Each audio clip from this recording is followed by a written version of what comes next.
அனைவருக்கும் வணக்கம். மற்றும் ஒரு காணொலி காட்சியின் வாயிலாக உங்கள் அனைவரையும் மீண்டும் சந்திப்பதிலே நான் பெருமகிழ்ச்சி கொள்கிறேன்.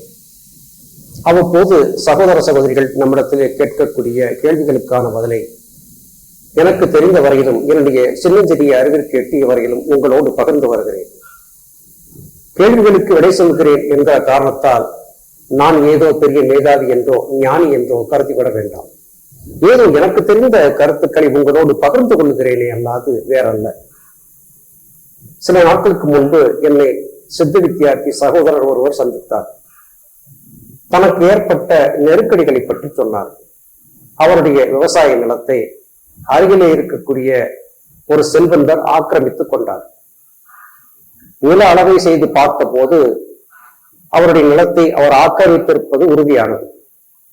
ஆனாலும் கூட நில அளவை செய்து காட்டப்பட்ட அந்த இடத்தை ஒப்புக்கொள்ளாமல் மேலும் தொடர்ந்து தொந்தரவுகள் கொடுத்துக் கொண்டிருக்கிறார். இந்த பிரச்சனை நீதிமன்றத்திற்கும் எடுத்துச் செல்லப்பட்டது. நீதி கிடைப்பதற்கு நீண்ட நெடிய காலம் காத்திருக்க வேண்டிய அவசியமாயிற்று.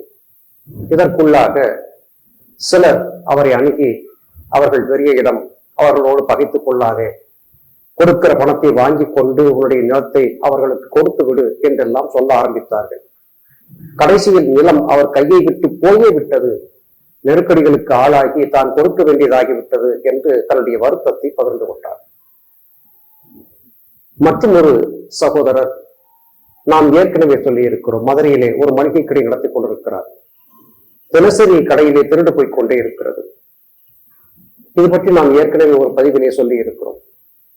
அதுபோல கோவையைச் சேர்ந்த ஒரு சகோதர சகோதரி அவருடைய நிலத்திற்கு அருகாமையிலே இருந்த நிலங்களை பாகம் செய்து விற்பனை செய்யக்கூடிய, ஆங்கிலத்தில் சொல்வதென்றால் ரியல் எஸ்டேட் அதிபர், அவர்களால் ஏற்பட்ட மிகப்பெரிய நெருக்கடி காரணமாக தங்களுடைய நிலத்தை மிகப்பெரிய போராட்டத்திற்கு பிறகு கைப்பற்றியதாக சொன்னார். இந்த போராட்டத்திலே காவல் நிலையங்களிலே கட்ட பஞ்சாயத்து பேசப்பட்டு வாங்குகிற பணத்திற்கு சரியாக விட்டு கொடுத்து சென்று விடு என்று சொல்லியதாக அவர் நமக்கு தகவலை சொன்னார். அங்கிங்கனாதபடியாக உலகம் முழுவதும் எப்படிப்பட்ட நிலையே இருக்கிறது. இன்றல்ல நேற்றல்ல, சங்க காலம் தொட்டே இது இருந்திருக்கிறது.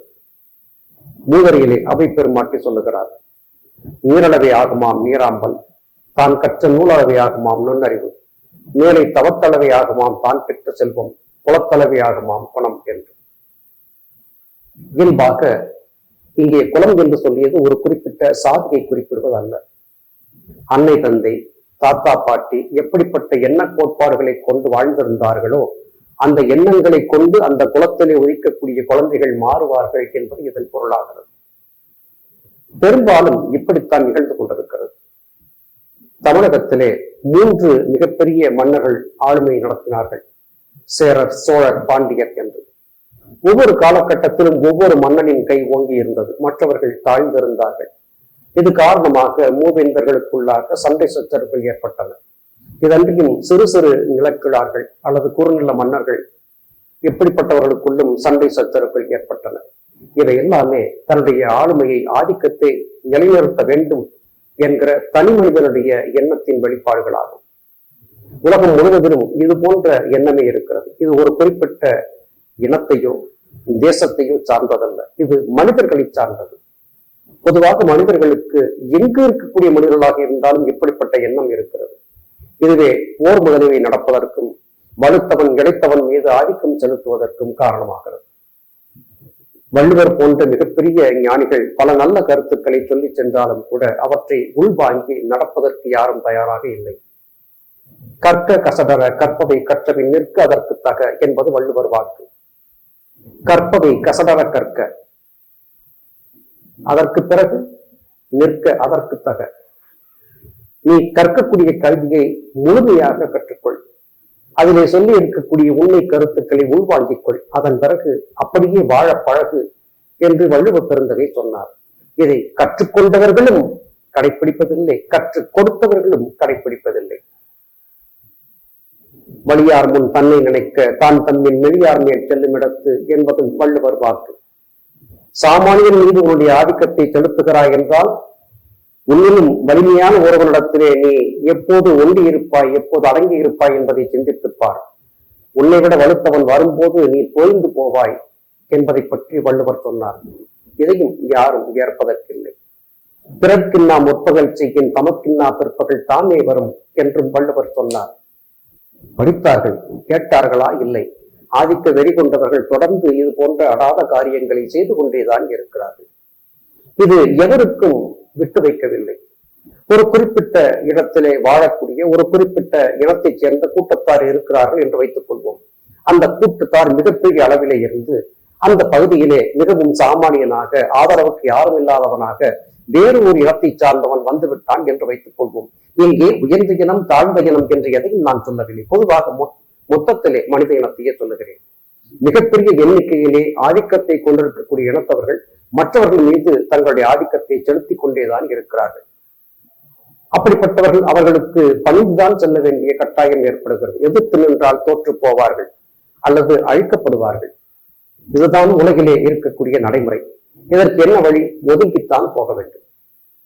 அப்படிப்பட்ட மனிதர்கள் இருக்கும் இடத்திலே சென்று குடியிருப்பதை தவிர்க்க வேண்டும்.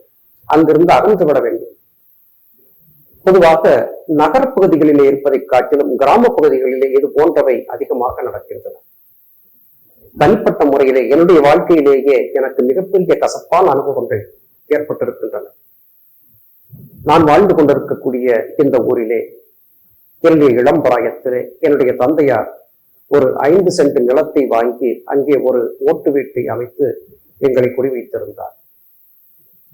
அப்போது எங்களை சுற்றி இருந்த வீடுகள் எல்லாம் எங்களை காட்டிலும் சற்று தாழ்வான நிலையிலே இருந்தன. ஒரு குறிப்பிட்ட இனத்தவர்கள் அங்கே சுற்றிலும் வாழ்ந்திருந்தார்கள். மதிப்பு மரியாதை என்பது இருந்தது. நல்லபடியாகவே வாழ்ந்திருந்தோம். அதன் பிறகு காலம் செய்த கோலம், கர்மவினை செய்த சூழ்ச்சி, வீடு தீக்கிரையானது. எதுவும் மிஞ்சாமல் எரிந்து பட்டு போனது. கொடுத்துப்பதற்கு மாற்று துணி கூட இல்லாதபடியாக எல்லாவற்றையும் இழந்தவர்களாக நெருக்கடியாக நின்றோம். சிலர் செய்த உதவிகளால் உயிர் பிழைத்து சிறிது காலம் வாழ்ந்திருந்தோம். தான் உருவாக்கிய வீடு எரிந்து விட்டது, தன்னுடைய உழைப்பெல்லாம் வீணாகி போனது என்கிற வேதனையிலேயே என் தந்தை சற்று மனநிலை திரண்டவராக மாறி போனார். காட்சி அப்படியே மாறியது. சுற்றிலும் இருந்தவர்கள் எங்கள் மீது மிகப்பெரிய தாக்குதலை தொடுக்க ஆரம்பித்தார்கள். மரியாதை குறைந்தது. எங்கள் இடத்தை எப்படியாவது அபகரித்து விட வேண்டும் என்கிற நோக்கத்தோடு நெருக்கடிகள் கொடுக்கப்பட்டன. என் தங்கையின் திருமணத்திற்காக அந்த இடத்தை விட்டு விலக வேண்டிய அவசியம் ஏற்பட்டது. ஒருதலை கல்யாணமாக எனக்கும் என் தங்கைக்கும் ஒரே வேளையிலே வரனும் வதுவும் அமைக்கப்பட்டு திருமணம் நடத்தப்பட்டது. இதை சரி செய்வதற்காக 5 சென்ட் நிலத்திலே 2 சென்ட் நிலத்தை விற்க வேண்டிய அவசியம் ஏற்பட்டது. அதன் பிறகு மேலும் நெருக்கடிகள், துன்பங்கள் தொடர ஆரம்பித்தன. சுற்றி இருந்தவர்கள் மேலும் மேலும் அதிகமான துன்பத்தை கொடுத்தார்கள்.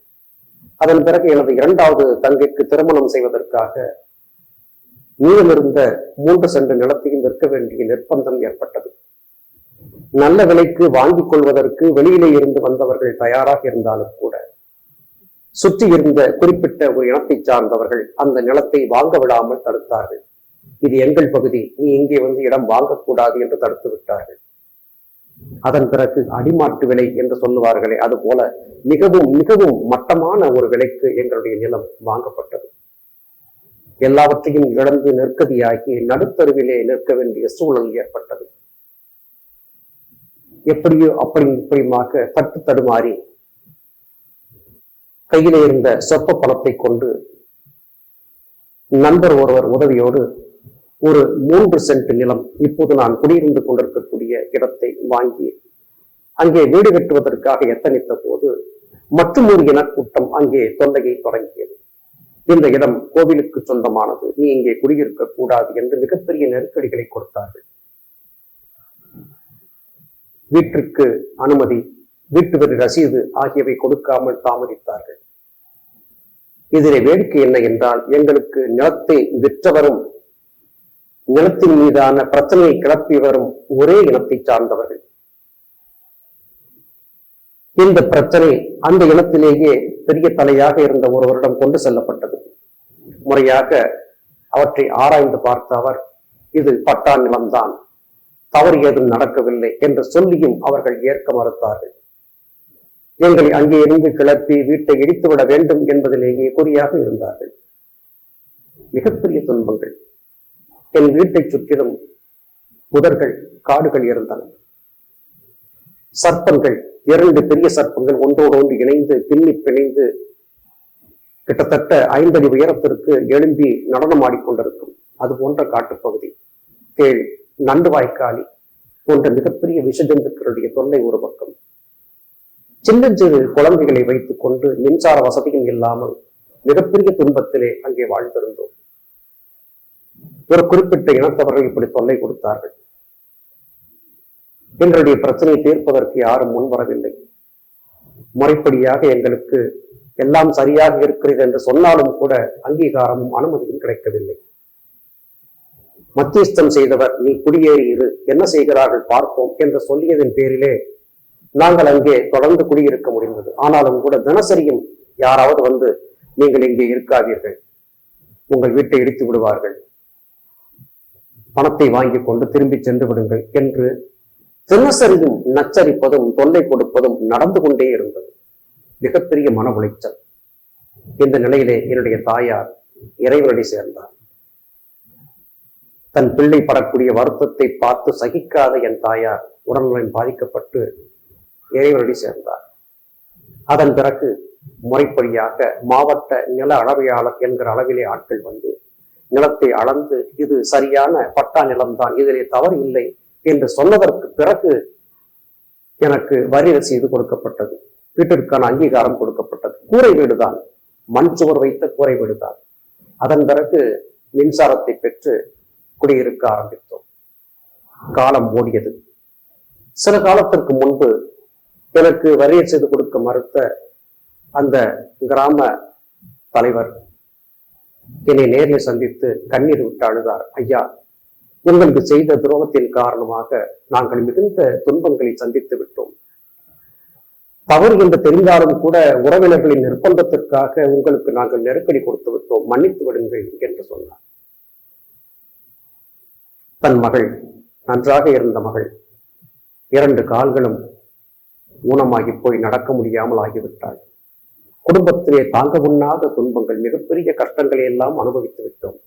நீங்கள் எங்களை மன்னித்து ஆசி வழங்கினால்தான் எங்கள் குடும்பம் மறுபடியும் சரியான பாதைக்கு திரும்பும் என்று பலவாறு சொல்லி அழுது புலம்பினார். நான் உங்களை மன்னிப்பதற்கு என்ன இருக்கிறது? இறைவனிடம் மன்னிப்பு கேளுங்கள், இறைவன் உங்களை மன்னிப்பார். நிர்பந்தம் காரணமாக இருந்தாலும் கூட நீதி நெறி தவறி ஒரு பதவியிலே இருப்பவர் நடக்கக்கூடாது என்பதற்கு அந்த நபர் ஒரு உதாரணமாக மாறிப்போனார். இந்த பிரச்சனைகள் நடந்து கொண்டிருந்த போது எங்களுக்கு நன்கு பழக்கப்பட்ட அதே இனத்தை சார்ந்தவர்கள் எங்களை நேரிலே சந்தித்து, தம்பி, எங்களை தவறாக நினைக்காது, உன் மீது எந்த தவறும் இல்லை என்பது எங்களுக்கு தெரியும், இருந்தாலும் எங்கள் உறவுகளை, எங்கள் ஜாதிக்காரர்களை நான் பகைத்துக் கொள்ள முடியாது, அவர்களுக்கு சார்பாக உன்னிடத்திலே நேரடியாக நாங்கள் பிரச்சனை செய்ய வரமாட்டோம், அதே வேளையிலே உனக்கு உதவிக்கும் நாங்கள் வரமாட்டோம், எங்களை மன்னித்து விடு என்று சொல்லிவிட்டு சென்றதையும் பார்த்திருக்கிறேன். அருமை சகோதர சகோதரிகளே, இது எனக்கு மட்டும் ஏற்பட்டதல்ல, இங்கு பலருக்கும் ஏற்பட்டிருக்கிறது. பிரச்சனைகளை சமாளிக்க வேண்டும் என்றால் நீங்கள் ஒன்று பொருளாதாரத்திலே மிகப்பெரிய நிலையிலே இருக்க வேண்டும், மிகப்பெரிய அரச பதவிகளிலே இருக்க வேண்டும், உங்களுக்கு ஆதரவாக வரக்கூடிய ஒரு மிகப்பெரிய ஜனத்திரள் கூட்டம் என்பது இருக்க வேண்டும். இவையெல்லாம் இருந்தால் எந்த சூழலையும் எதிர்த்து போராடலாம். இது ஏதும் இல்லாத நிலையிலே தன்னந்தனியராக நீங்கள் மாட்டிக்கொண்டு விட்டால், என்னுடைய அனுபவத்திலே சொல்லுகிறேன், ஒதுங்கிச் செல்வதுதான் சரியான வழியாக இருக்கும். அது குறைந்தபட்சம் உங்களுக்கு நிம்மதியாவது மீட்டுக் கொடுக்கும். அல்லது கிராமங்களிலே சென்று குடியேறுவதை கூடுமான வரையிலும் தவிர்த்து விடுங்கள். அப்படி ஒருவேளை கிராமங்களிலே குடியேறுவதாக இருந்தால் மிகப்பெரிய தனவந்தராக மகிழுந்து, வாகன வசதி, மிகப்பெரிய 3 அடுக்கு மாளிகை இப்படியாக உருவாக்கி கொண்டு மிகப்பெரிய பணத்தை வைத்துக் கொண்டு அந்த ஊரில் நடக்கக்கூடிய திருவிழாக்கள் போன்றவைகளுக்கெல்லாம் தாராளமாக நன்கொடைகள் கொடுத்து கொண்டு இப்படிப்பட்ட நிலையிலே நீங்கள் வாழ்வதாக இருந்தால் கிராமங்கள் உங்களுக்கு சரியாக வரும். நகரப்பகுதிகளிலே பெரும்பாலும் இது போன்ற சூழல் இருப்பதில்லை. காரணம் என்ன என்றால், அன்றாட வயிற்றுப்பாட்டுக்கு உழைப்பதையும் அதற்காக பொருள் தேடுவதையுமே குறிக்கோளாக கொண்டு ஓடிக்கொண்டிருக்கிற காரணத்தால் அருகிலே ஒருவர் தடுமாறி விழுந்தாலும் கூட அவரை தூக்கிவிட நேரம் இல்லாமல் ஓடிக்கொண்டே இருக்கக்கூடிய வாழ்க்கை நகர வாழ்க்கை. கிராம வாழ்க்கை அப்படி அல்ல. இவர்களுக்கு பெரிதாக எந்த வேலையும் இல்லை. சிறிது நேரம் வேலை செய்தால் பல மணி நேரங்களுக்கு ஊர்க்கதை பேசுவதையும் ஊர்வம் பேசுவதையுமே பெரும்பாலும் தொழிலாக கொண்டிருக்கிறார்கள். அவர்களை சொல்லி குற்றமில்லை, அவர்கள் வாழ்ந்த சூழல் அப்படி. மூதறிகளை ஔவையார் சொல்லியதை போல குலத்தளவி ஆகுமாம் குணம் என்பதை போல அவர்கள் வாழ்ந்திருந்த சூழல் அவர்களை அப்படி பழக்கி இருக்கிறது. அவர்கள் அப்படித்தான் இருப்பார்கள். சரி, இது இந்த கிராமங்களுக்கு மட்டுமா, மேலை நாடுகளுக்கு இது இல்லையா என்று கேட்டால் எல்லா இடங்களிலும் இது இருக்கிறது. அனைத்து தேசங்களிலும் இருக்கக்கூடிய அனைத்து மனிதர்களுக்குள்ளும் ஆதிக்கத்தோடு இருப்பவர்கள் அடக்கிக் கொள்ளக்கூடிய சூழ்நிலையில் இருக்கக்கூடியவர்களை அடக்கித்தான் வந்திருக்கிறார்கள். இது நடந்து கொண்டுதான் இருக்கிறது. ஒன்றை புரிந்து கொள்ளுங்கள். என்னுடைய வாழ்க்கையில ஏற்பட்ட அனுபவத்தை ஓரளவு உங்களுக்கு சொன்னேன். இன்னமும் நான் பட்ட துன்பங்கள் கொஞ்சம் நஞ்சமல்ல. இதையும் குறிப்பிட்ட இனத்தாரால் எனக்கு ஏற்பட்ட நெருக்கடிகள், துன்பங்கள் தான். ஒரு பள்ளியிலே பெற்றோர் ஆசிரியர் கழக தலைவராக நான் இருக்கிறேன். அந்த பள்ளி சேதமடைந்த நிலையிலே, இடிந்து விடக்கூடிய நிலையிலே இருந்தது. மிக பழைய பள்ளி கட்டிடம். இந்த கட்டிடத்தை சரி செய்வதற்காக தலைவர் என்கிற முறையிலே நான் முயற்சி செய்த போது குறிப்பிட்ட சில இனத்தை சார்ந்தவர்கள் எனக்கு மிகப்பெரிய நெருக்கடியை கொடுத்தார்கள். சாலை மறியல், மாவட்ட ஆட்சியர் சந்திப்பு, ஊராட்சி ஒன்றிய ஆணையர் சந்திப்பு என்று தொடர்ந்து மிகப்பெரிய போராட்டங்களை சந்தித்து அதன் பிறகு அந்த பள்ளியை சீரமைத்து பள்ளி கட்டிடத்தை உருவாக்கி இப்போது அந்த பள்ளி நல்ல வகையில் இயங்கிக் கொண்டிருக்கிறது. இதை செய்வதற்குள்ளாக எனக்கு கொடுக்கப்பட்ட அச்சுறுத்தல்கள், நெருக்கடிகள் ஏராளம் ஏராளம். அவற்றை சொன்னால் பதிவின் நீளம் மிக அதிகமாக போய்கொண்டிருக்கும். அருமை சகோதர சகோதரிகளே, சித்தவித்தை பயிற்சி செய்கிறேன், யோக வாழ்க்கையிலே இருக்கிறேன். இருந்தாலும் கூட இப்படிப்பட்ட நெருக்கடிகளை எல்லாம் கடந்துதான் வந்திருக்கிறேன். இது எனக்கு மட்டுமல்ல, உங்களிலே பலருக்கும் அனுபவமாக இருக்கக்கூடும். ஒரு சகோதரனாக, ஒரு தந்தையாக நான் உங்களுக்கு சொல்லக்கூடிய அறிவுரை, நெருக்கடி தரக்கூடியவர்கள் ஒரு பெரிய கூட்டமாக இருந்தால் அவர்களிடமிருந்து ஒதுங்கி சென்று விடுங்கள், அல்லது அவர்களுக்கு அடிபணிந்து சென்று விடுங்கள். இந்த இரண்டில் எதுவுமே இல்லாமல் எதிர்த்து நின்றால் தோற்று போவீர்கள். என்னுடைய அனுபவத்தை உங்களுக்கு சொல்லுகிறேன். பட்டிருக்கக்கூடிய காயங்கள், வேதனைகள், துன்பங்கள் கொஞ்சம் நெஞ்சமல்ல. எண்ணற்ற காயங்கள், எண்ணற்ற வேதனைகளை கடந்து இன்னமும் இங்கே வாழ்ந்து கொண்டிருக்கிறோம். ஜாதி, மதம், இனம், தேசம், மொழி ஆகியவற்றை கடந்து வாழ வேண்டும் என்று நம்முடைய முன்னோர்கள், சித்தர்கள் சொல்லிக் கொடுத்திருக்கிறார்கள். ஆனால் இன்றைய சூழலிலே முன்பு ஒரு காலத்தில் அடக்கப்பட்டிருந்தவர்கள் இப்போது அதிகாரத்திற்கு வந்து விட்டார்கள். அதிகாரத்தில் இருந்தவர்கள் அடங்கி தெரிய வேண்டிய அவசியத்திற்கு ஆளாகிவிட்டார்கள் என்பதை போன்று கலியுகத்தின் காட்சிகள் மாறி இருக்கின்றன. இப்போது வேறு சில தவறுகளும் நடக்கின்றன. சிலர் தங்களுக்கு யாராவது அடங்கி போகாமல் எதிர்த்து பேசி ஏதாவது ஒரு வார்த்தையை சொல்லிவிட்டால் தீண்டாமை, வன்கொடுமை என்கிற வகையிலே வழக்கு தொடுப்பதையும் வழக்கமாக வைத்திருக்கிறார்கள். எந்த தவறும் செய்யாதவர், எந்த விதமான குற்றமும் செய்யாதவர் தீண்டாமை என்று என்னை பேசினார், என்னை ஜாதியை பற்றி பேசினார் என்று சொல்லி பொய் வழக்கு தொடுப்பதையும் இப்போது பார்க்க முடிகிறது. நிறைய இடங்களில் நடந்திருக்கிறது. நிறைய பேர் இதனால் பாதிக்கப்பட்டிருக்கிறார்கள். இதையெல்லாம் கொண்டு பார்க்கும் போது இன்றைய காலகட்டத்திலே மனிதர்கள் அறவம் இல்லாமல் ஒதுங்கி வாழ்வதுதான் சாலச் சிறந்தது என்பது அடியனுடைய தாழ்மையான கருத்து. அனுபவங்கள் ஒவ்வொருவருக்கும் ஒவ்வொரு விதமாக மாறக்கூடும். ஆனால் நான் சொல்லியிருக்கக்கூடிய இந்த அனுபவங்கள் எனக்கு மட்டும் இன்னும் பலருக்கு நாம் கேட்டு தெரிந்து கொண்ட அனுபவங்கள். ஒதுங்கி வாழ்வதுதான் உத்தமம். அவை சகோதர சகோதரிகளே, எவரோடும் எந்த விதமான வம்பு வழக்கம் வைத்துக் கொள்ளாதீர்கள். உங்களுக்கு தொல்லைகள் வரக்கூடிய இடங்களில் இருந்து அகன்று வேறு இடங்களுக்கு சென்று விடுங்கள். இதை சொல்லும் போது என்னுடைய தாய் தகப்பன் சொல்லிய ஒரு கருத்து எனக்கு நினைவுக்கு வருகிறது. திருநெல்வேலி பக்கத்திலே இப்படிப்பட்ட ஒரு வார்த்தையை சொல்லுவார்கள்.